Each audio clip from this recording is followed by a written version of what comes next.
The moon had no weather, no wind, no rain, nothing to disturb the absolute crushing silence that had blanketed its surface for 4.5 billion years.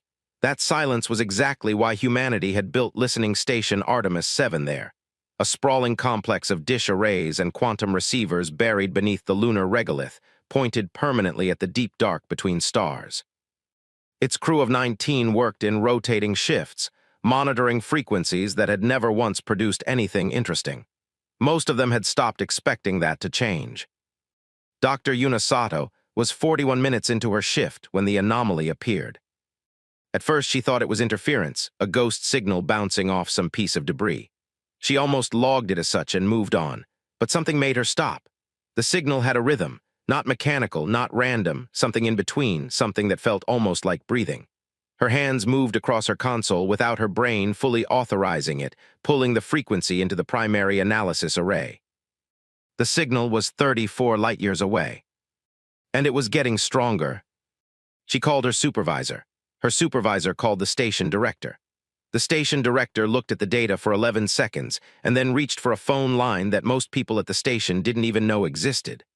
Within 4 hours, the most brilliant xenolinguists on Earth were on a classified transport burning hard toward the moon, every one of them pale with a mix of terror and the kind of excitement that only comes once in a lifetime. They cracked the signal in 72 hours. It was, by any measure, the single greatest intellectual achievement in human history, and no one would ever know it happened. The message, stripped of its carrier frequencies and rendered into human language through 6 layers of probabilistic translation, was devastating in its simplicity. "They are coming, we are dying. Is anyone out there?" Dr. Sato read the final translation on a small screen in a cold, sterile monitoring room with 17 other people around her. Nobody spoke. The only sound was the soft hum of ventilation systems, and from somewhere near the back of the room, the quiet sound of someone trying very hard not to cry. Outside the reinforced windows, the earth hung in the black, blue, and white and heartbreakingly beautiful, completely unaware that the universe had just knocked on its door. The Joint Interstellar Monitoring Council convened within 6 hours. It was a body most governments didn't acknowledge existed, funded through 17 different budget lines across 12 nations, and attended by people who had spent their entire careers preparing for exactly this moment while simultaneously praying it would never come. They sat around a long table in a room 500 meters beneath the Nevada desert, and they looked at the translation on the screen, and they argued for exactly 43 minutes. Then the vote was called. It was unanimous.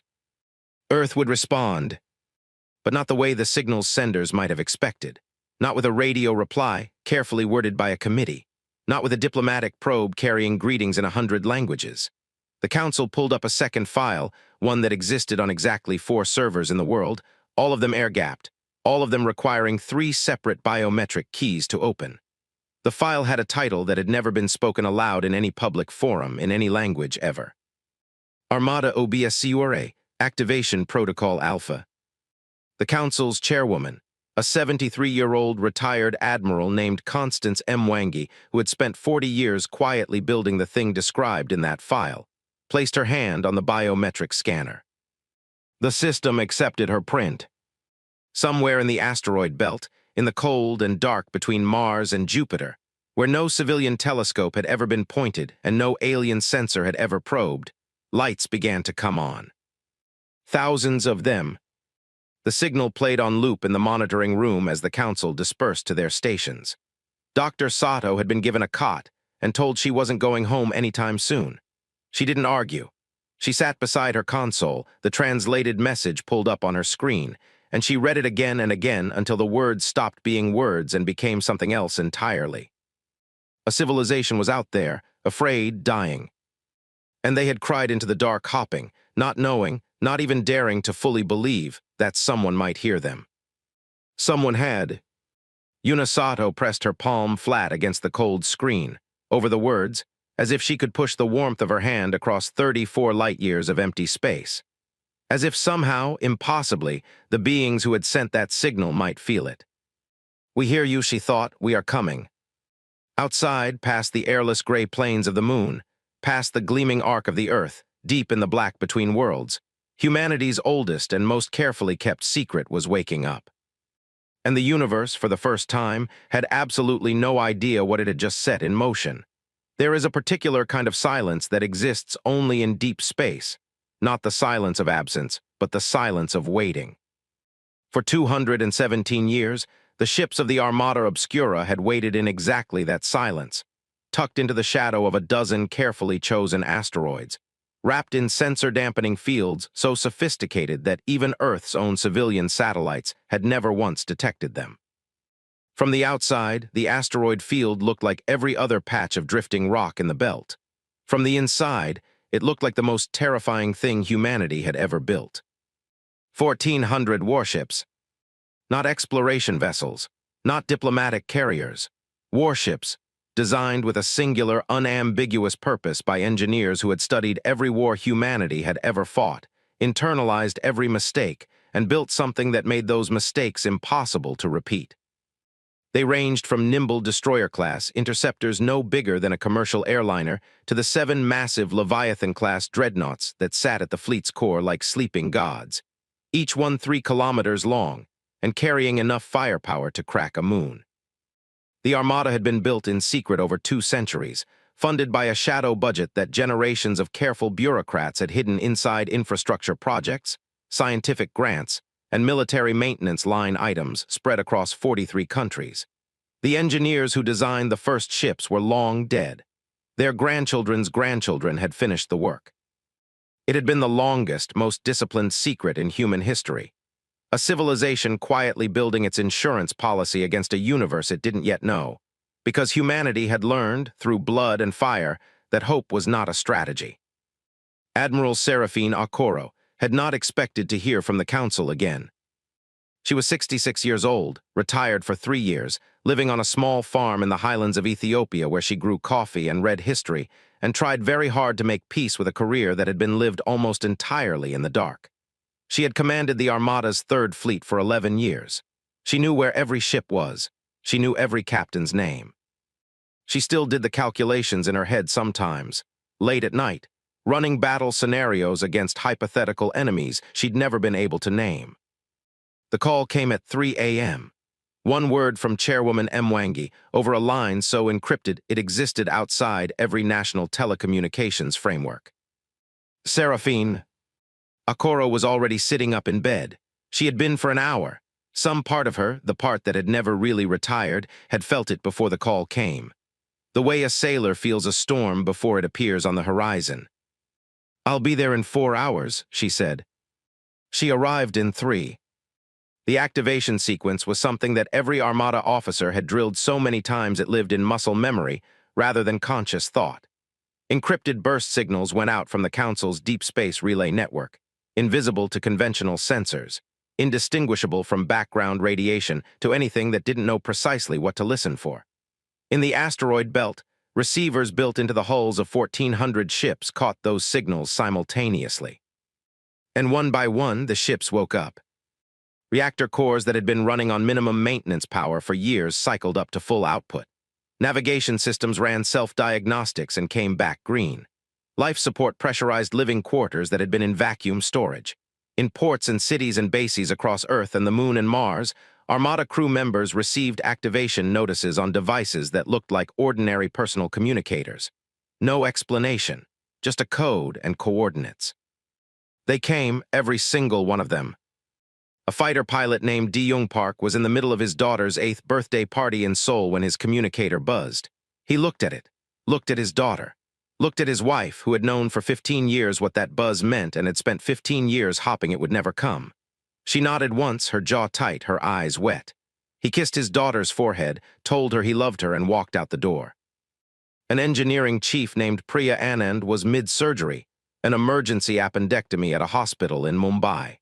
She finished the surgery, scrubbed out, briefed her colleague, and was on a transport inside 40 minutes. A Marine battalion commander named Torres was running a training exercise in the Chilean Andes.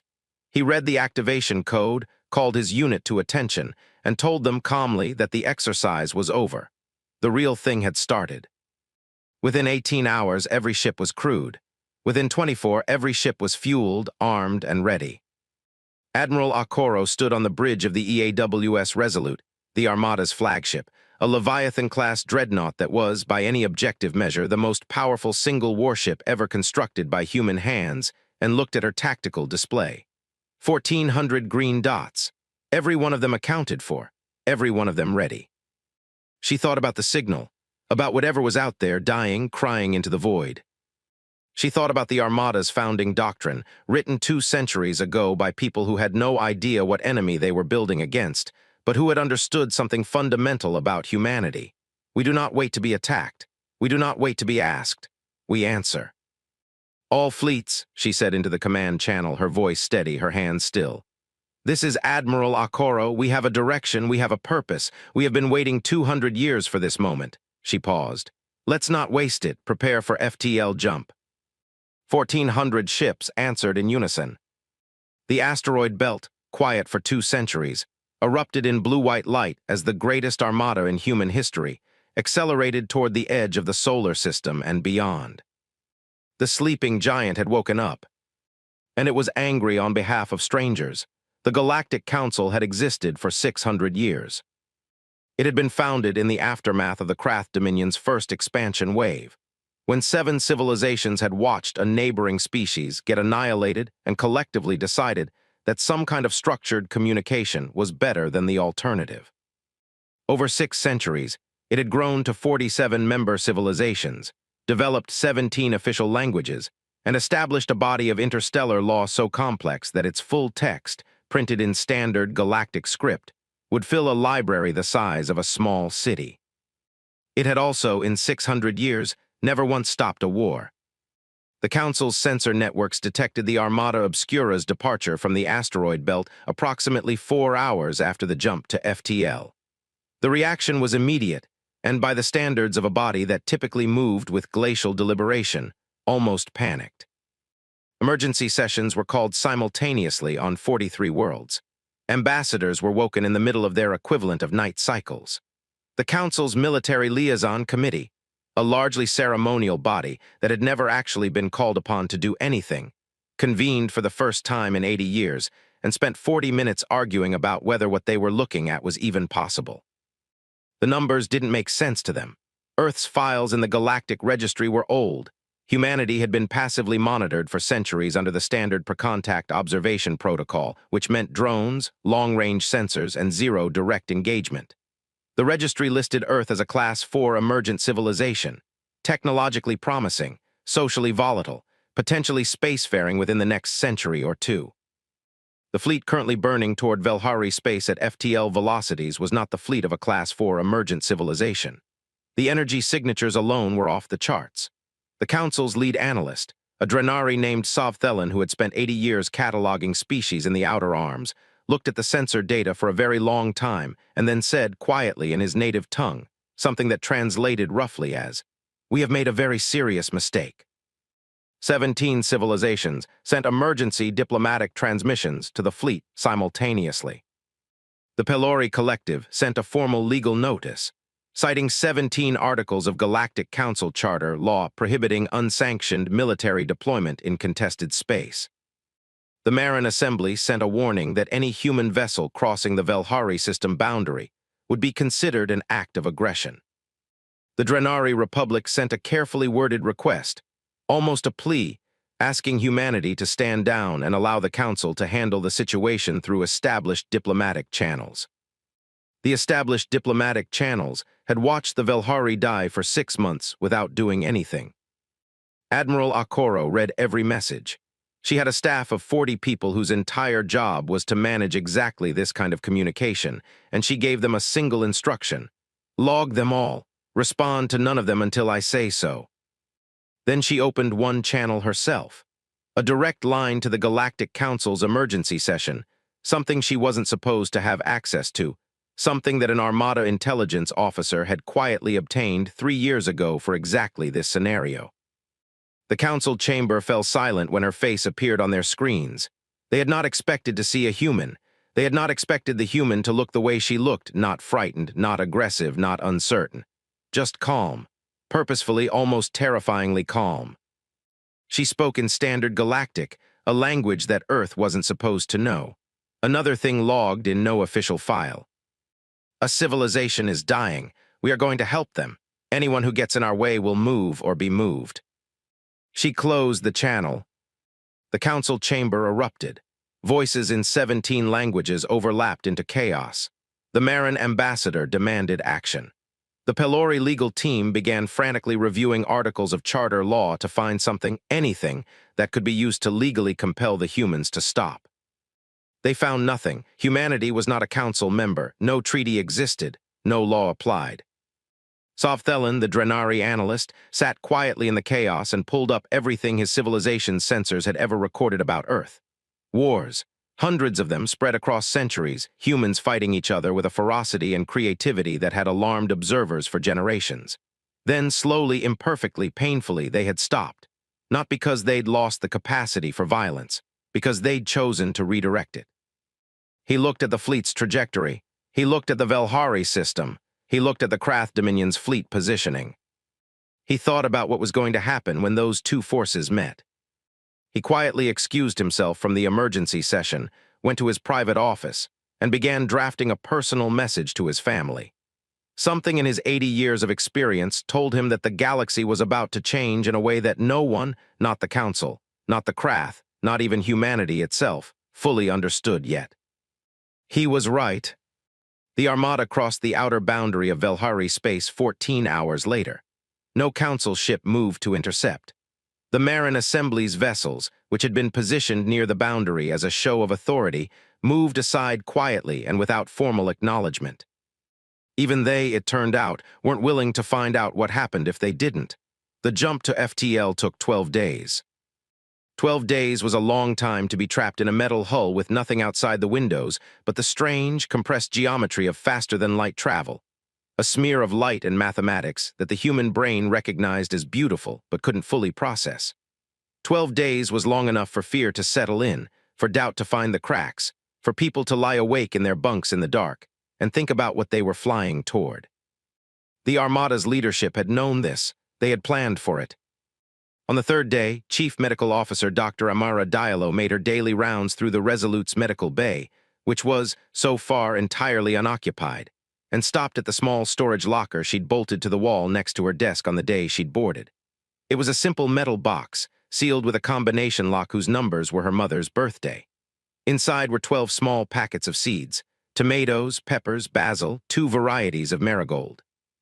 Seeds from her grandmother's garden in Dakar, carried through 2 generations of women who had believed, with a stubbornness that bordered on religious conviction, that wherever you go, you bring the capacity for growth. She wasn't sure which planet she'd plant them on. She wasn't sure there would be a planet, but she carried them anyway because that was the only way she knew how to be brave. In the fighter bay on Deck 7, Lieutenant Commander Hana Yoshida ran her pre-flight checks for the 9th time, not because she needed to, but because the ritual of it was calming. She was the wing's top pilot, with a kill record in simulations that had made her instructors go quiet in a way she'd found either flattering or ominous. Before every simulation, she recited 3 lines from a poem her father had loved, something by Keats, about beauty and truth.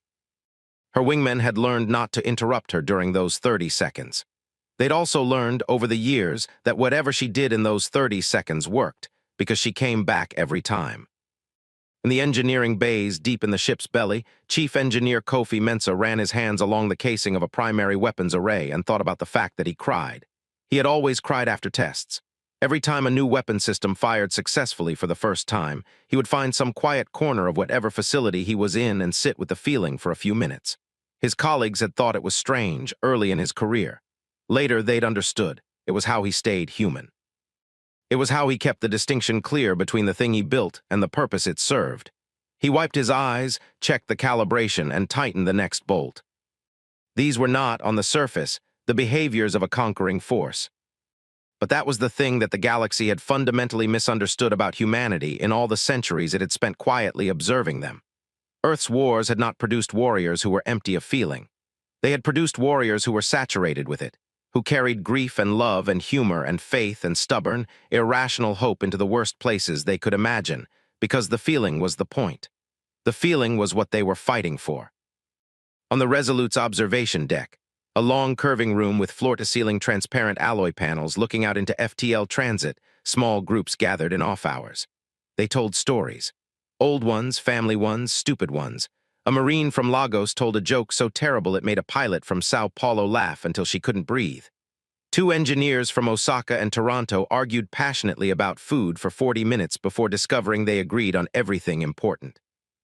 A young ensign from a small town in New Zealand, barely 23 years old, his first real deployment, sat by himself near the end of the observation deck and watched the light smear of FTL transit with an expression that was equal parts terrified and wonderstruck. Admiral Okoro found him there on the 9th day. She didn't ask him if he was scared. She already knew. She sat beside him in silence for a while, looking at the same light smear before she spoke. "You know what the most dangerous thing about a human being is?" she asked. He shook his head. "It's not the weapons, it's not the tactics, it's not even the adaptability, though that's close." She was quiet for a moment. "It's the fact that we're capable of being afraid and still choosing to show up. Fear stops most things. It doesn't stop us. That's the thing nobody out there has figured out yet." The ensign, his name was Tamaz. She had memorized every name on the ship, nodded slowly. He didn't look entirely convinced, but he looked steadier. On the 12th day, the FTL transit ended. The light smear collapsed. The stars reappeared, different stars, unfamiliar constellations, the sky of a part of the galaxy that no human eye had ever seen in real time. And in the middle of that alien sky, lit by the dying light of a star that had been burned and scarred by weapons no human had designed, was the wreckage of a civilization. The observation deck fell absolutely silent.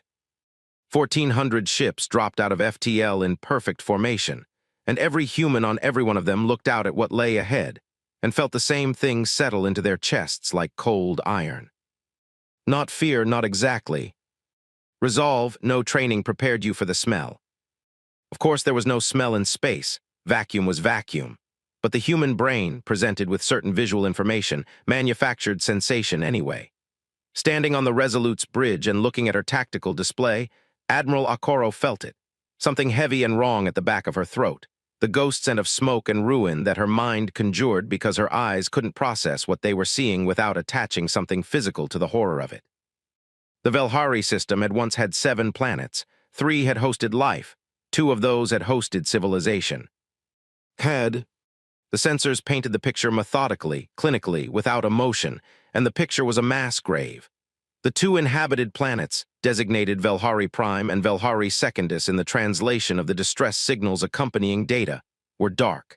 Not dark in the way planets are dark on their night sides. Dark in the way that things are dark when the thing that made them bright has been burned away. Velhari Prime's atmosphere had been superheated and then left to cool in a new, poisoned configuration. Its surface temperature was still dropping from 800 degrees. Nothing moved on it. Nothing could. The debris fields were the worst. Around what had been Velhari Secundus, the sensors picked up the remains of what had been a considerable orbital civilization, stations, shipyards, defense platforms, now reduced to tumbling fragments across a band of space 300,000 kilometers wide. And mixed into that debris, the Armada's sensors found things that made even the most experienced analysts on the sensor team go quiet and stay quiet. Ships, hundreds of them, small ones not military. The hull configuration matched the cultural data in the distress signals encoding. These had been civilian evacuation craft, launched in the last hours of Velhari Secundus's existence, most of them overloaded by the mass readings, most of them never making it far enough. Lieutenant Priya Chen, the Resolute's lead sensor analyst, reported her findings to Admiral Okoro in a flat, controlled voice that cost her something visible to maintain. "I'm reading organic material in approximately 40% of the debris field. Approximately 80% of detected evacuation craft show catastrophic hull failure." She paused. "Admiral, I need a moment." "Take it," Okoro said immediately. Chen turned away from her console, pressed her hand over her mouth for 10 seconds, then turned back. "I'm good," continuing. But they weren't all dead. Buried in the data, behind the wreckage and the debris and the dead ships, the sensors found a cluster of signals that were different. Smaller, weaker, but alive.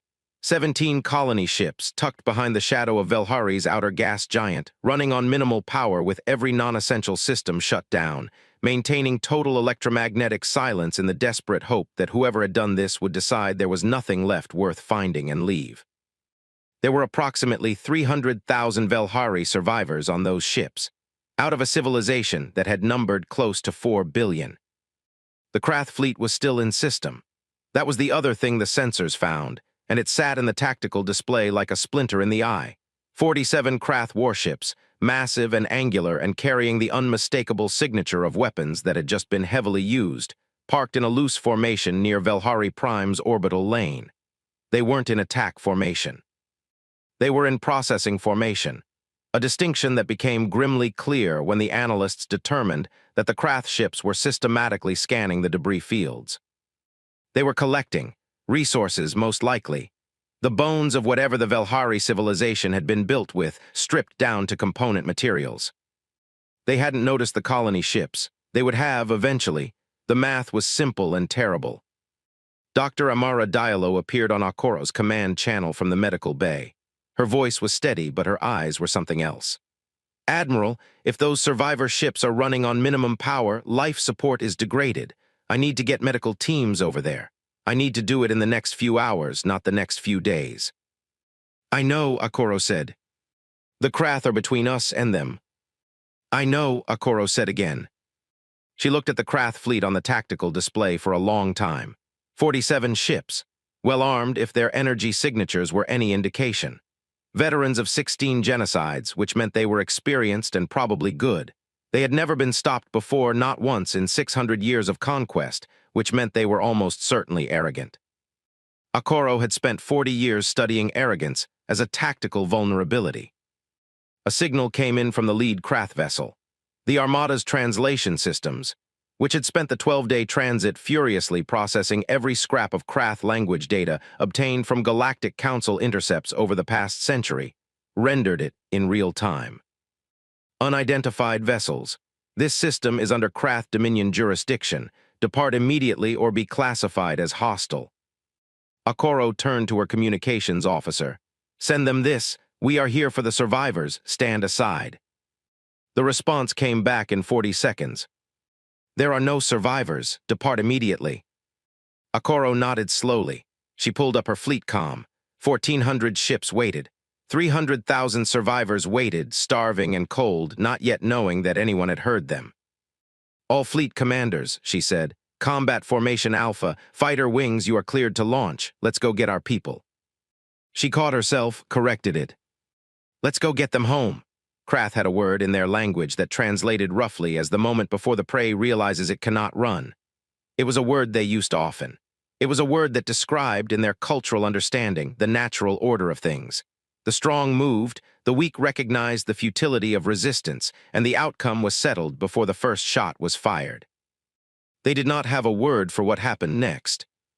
The human fleet moved first, not in a charge, not in a single coordinated strike that the Krath's tactical systems could model and respond to, but in something that looked, to Krath sensors, almost like chaos. Destroyer-class ships broke from formation in 17 different directions simultaneously. Fighter wings launched not in waves, but in a continuous stream, each individual craft taking a different vector, making different speed adjustments, doing things that Krath tactical modeling flagged as tactically irrational and therefore difficult to account for. The Krath commander, Warlord Drathos, had fought 16 campaigns.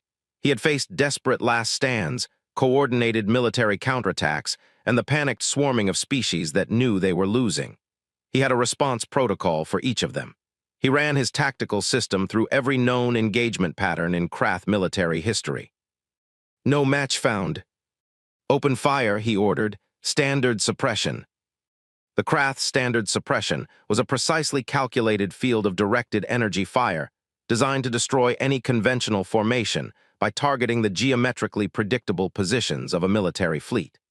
It worked by assuming that ships would maintain formation integrity under fire, because formation integrity was the foundational principle of every spacefaring military in the galactic registry. The human ships moved.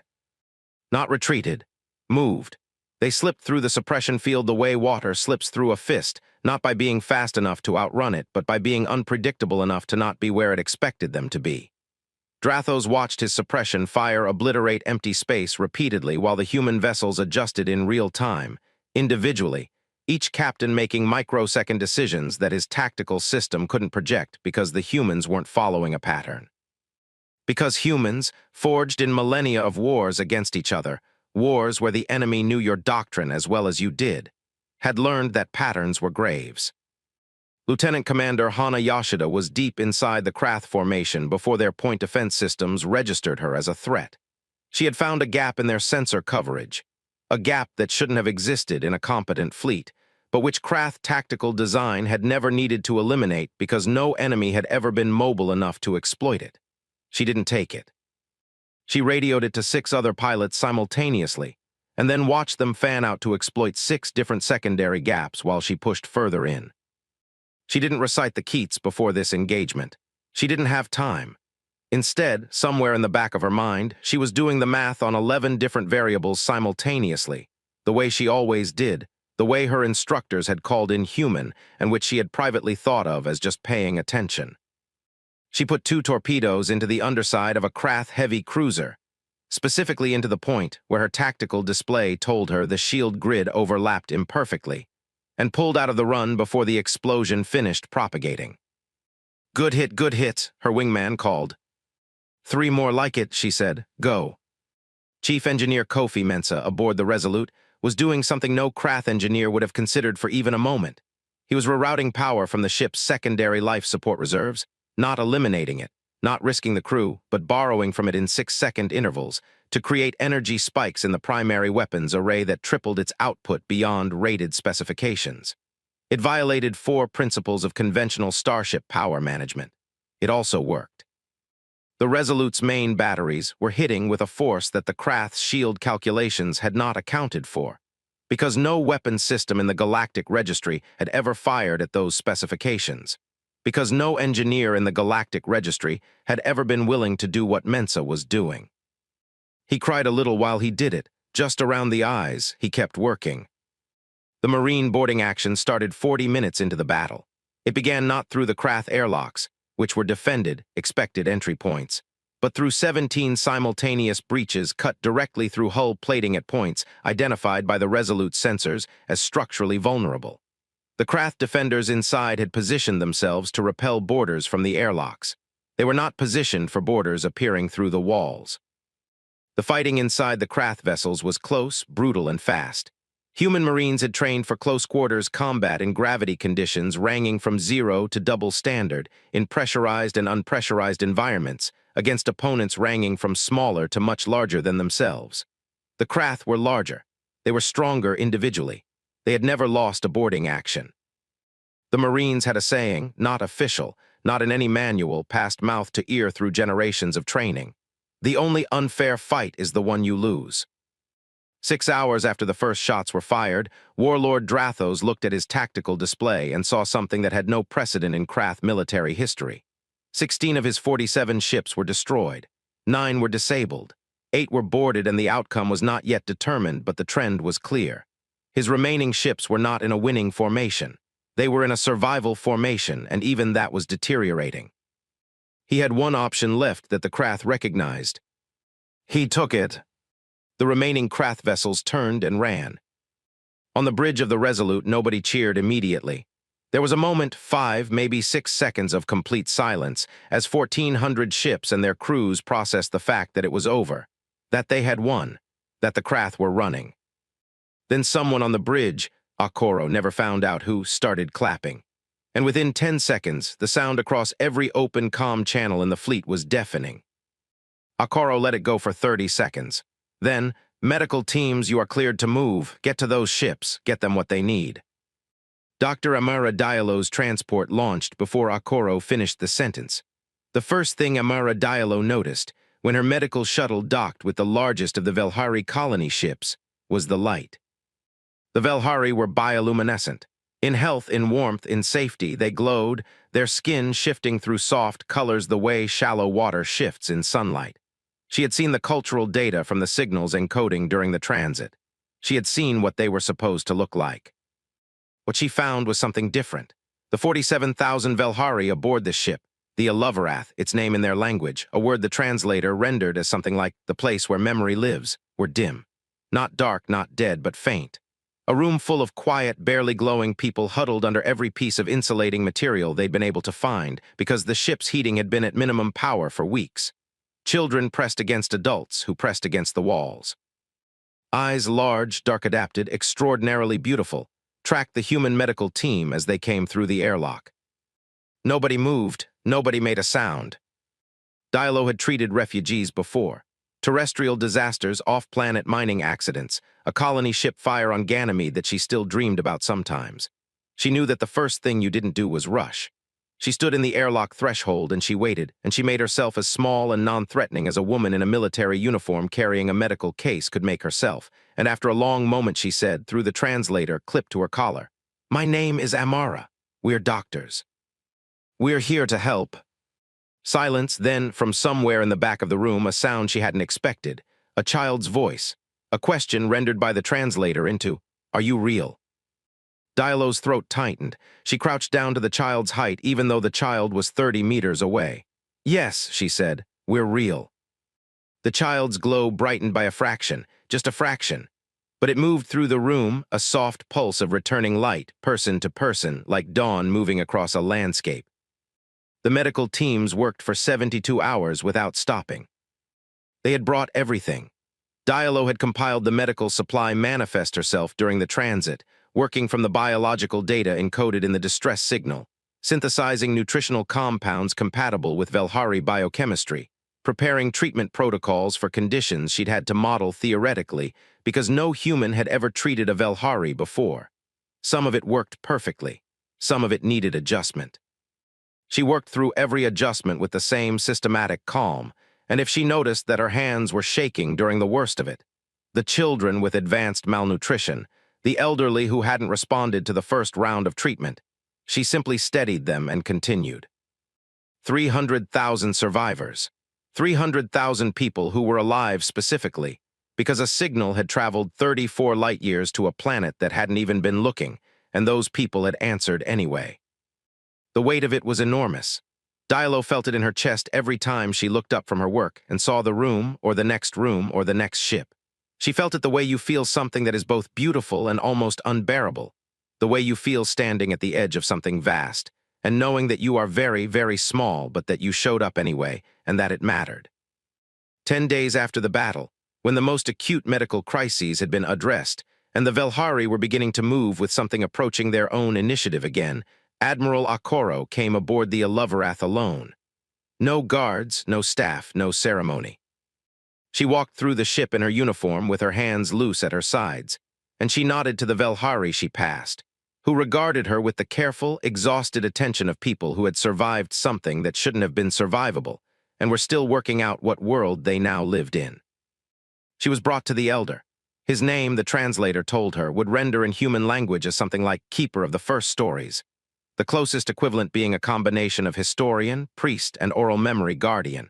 He was very old, even by Velhari standards, which the analysts estimated was very old indeed. His glow was steady and soft, warm amber, the color the cultural data associated with contemplation. He looked at Akoro for a long time before speaking.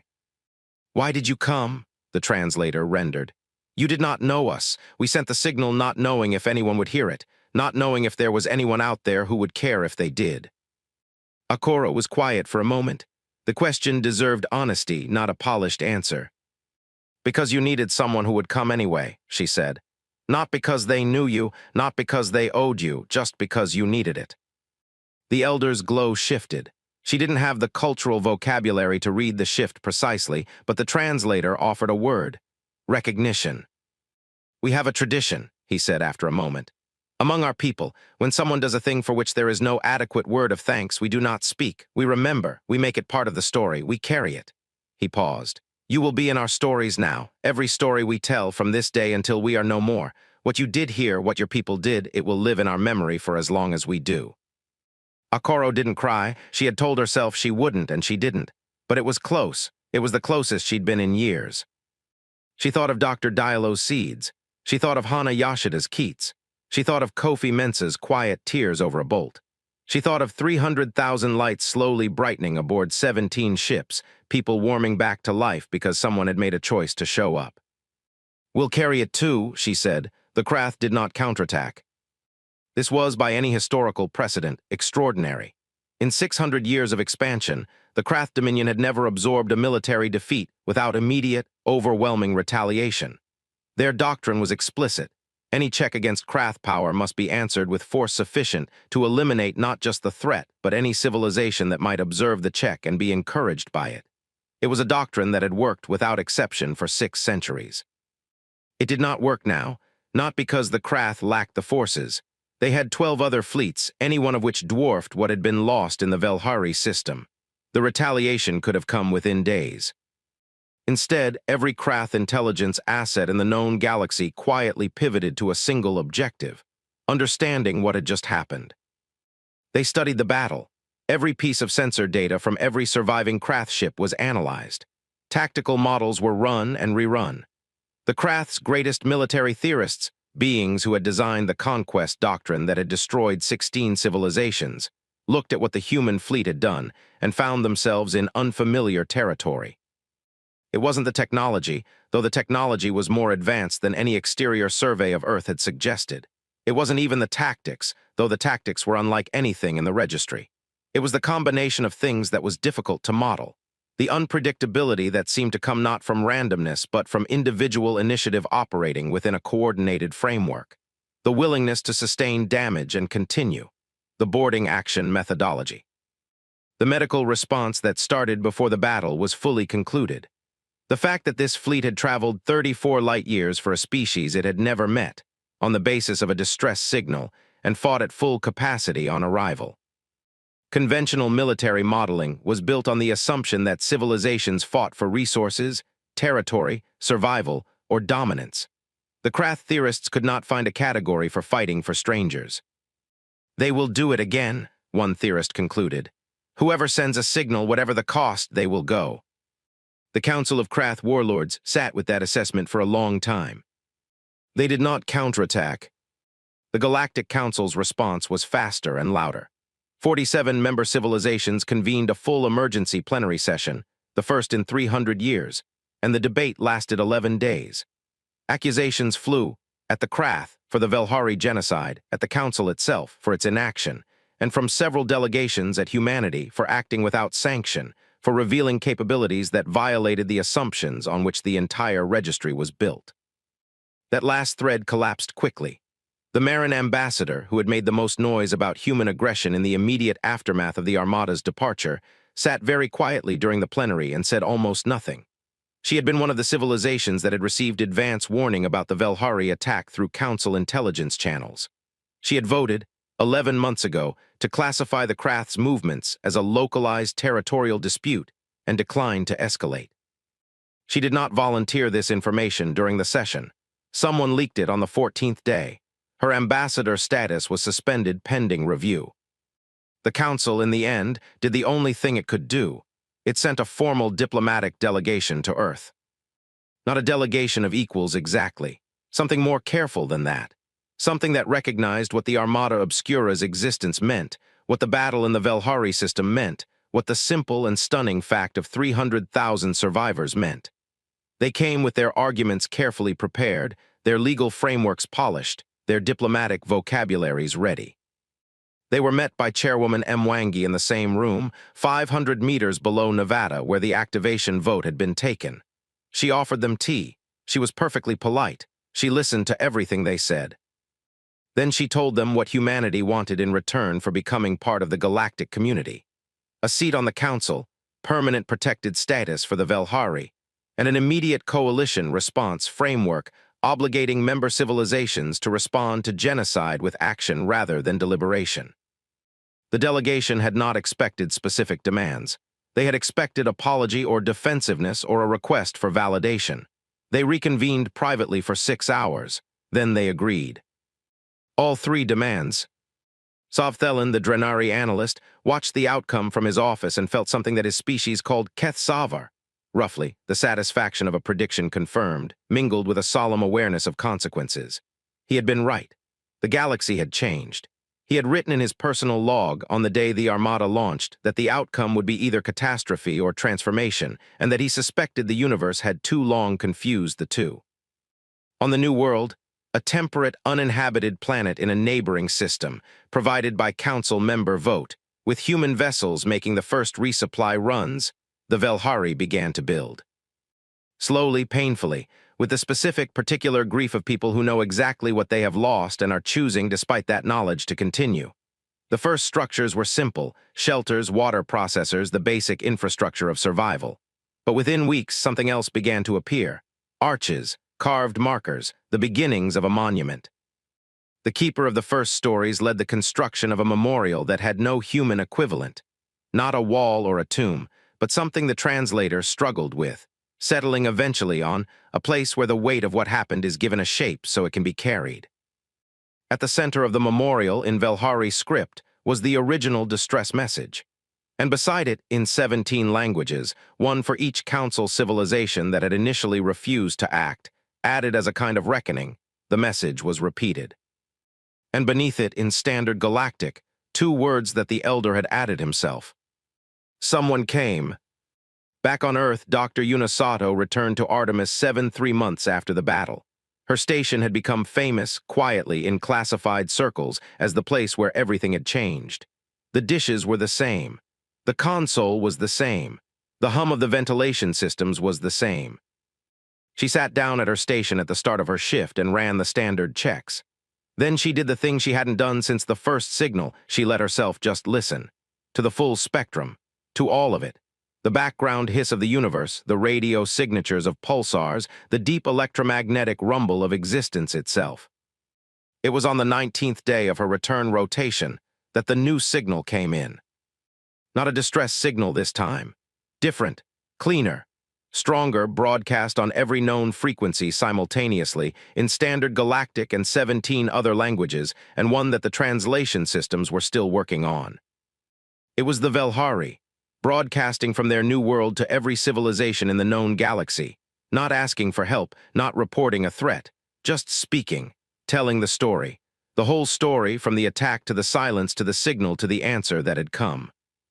And at the end of it, simple, clear, received by every listening station in 100 star systems simultaneously.